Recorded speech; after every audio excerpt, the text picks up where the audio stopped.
Minu arvates on kohtu ülesanne parteipoliitikat mitte teha.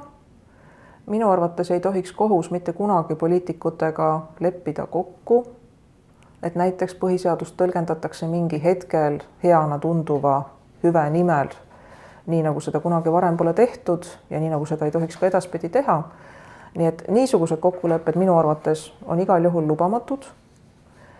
Nüüd kriitika kohtu erinevate otsuste suhtes on ka asjakohane ja kui see ilmub juriidika veergudel ja ei ühine siis selle ülesköetud kooriga, kes sõltumatuid institutsioone ja sealhulgas ka kohtuid kohe põhimõtteliselt vaenab, et siis ma arvan, et see on ka asjakohane.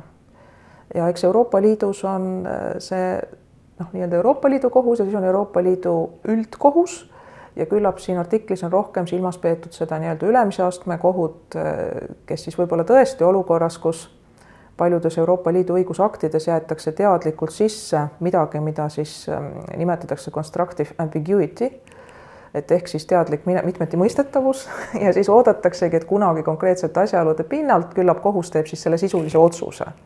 Umbes nii, nagu omal ajal sunniti Eesti Riigikohut tegema otsust sundüürnike ja vara tagastamise kohta, mis olemuselt oli poliitiline, aga parlament jättis selle ise tegemata. Nii et ma arvan, et Anneli Albi avas väga huvitava arutelu ja selles läks meeleldi kaasa.